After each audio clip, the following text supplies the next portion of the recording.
Hello everyone, আসসালামু আলাইকুম। সবাইকে ওয়েলকাম জানাচ্ছি আমার নতুন একটি ব্লগ ভিডিও দেখার জন্য। আজকে আমি একটা ইউনিক রেসিপি তৈরি করব, সেটা হচ্ছে অরিগানোর পাকোড়া।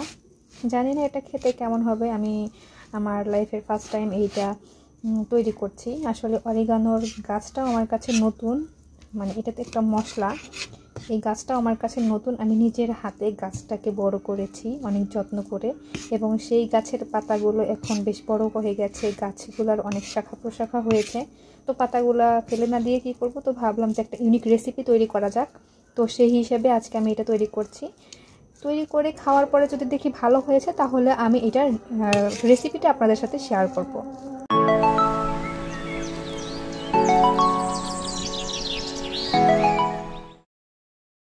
অরিগানোর পাকোড়া তৈরি করতে যে সমস্ত উপকরণ লাগবে সেগুলো আমি একটা প্লেটের মধ্যে নিয়ে নিয়েছি।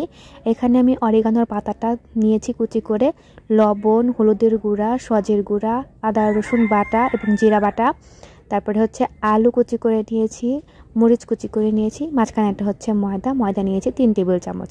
এখন সমস্ত উপকরণগুলো আমি একসাথে এই প্লেটের মধ্যেই মাখিয়ে নেব।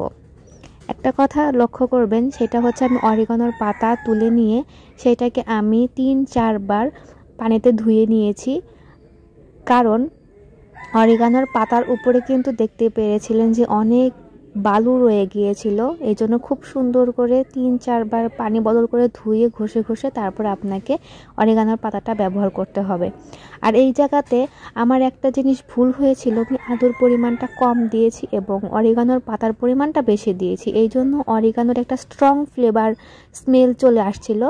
সেটা খেতে একটুখানি আনকমফোর্টেবল ফিল হচ্ছিল বলে আমি এইটাকে মুড়ির সাথে খেয়েছি, তারপরে ওইটাকে ভালো লেগেছে। আর দেখেন ফাইনালি আমার অরিগানোর যে পাকোড়াটা, সেটা লুক এইরকম আসছে। কেমন হয়েছে দেখতে অবশ্যই কিন্তু আপনারা কমেন্ট বক্সে জানিয়ে দেবেন, এবং আমি কিন্তু রিভিউটা আপনাদেরকে দিয়েছি। আপনারা যদি চান এইখানে অরিগানোর পাতাটা একটু কম দিবেন এবং আলুর পরিমাণটা বেশি দেবেন। আমি এখানে 2টা আলু দিয়েছিলাম, আমার উচিত ছিল 4টা আলু দেওয়া, এবং যত পরিমাণ আমি অরিগানোর পাতা নিয়েছি তার অর্ধেকটা পরিমাণ আমার দেওয়া। তবে আমি ভুল করেছি, ফার্স্ট টাইম চেষ্টা করেছি, ভুল হওয়াটাই স্বাভাবিক। তবে আপনারা যখন তৈরি করবেন তখন কিন্তু এই টিপসটা অবশ্যই ফলো করবেন। সবাই ভালো থাকবেন, সুস্থ থাকবেন, আর নতুন রেসিপি ট্রাই করলে অবশ্যই আমাকে জানিয়ে যাবেন। দেখা হবে নতুন কোনো ভ্লগ ভিডিওতে। ততদিন পর্যন্ত আপনারা ভালো থাকবেন, সুস্থ থাকবেন, আর আমার জন্য দোয়া করবেন। আল্লাহ হাফেজ।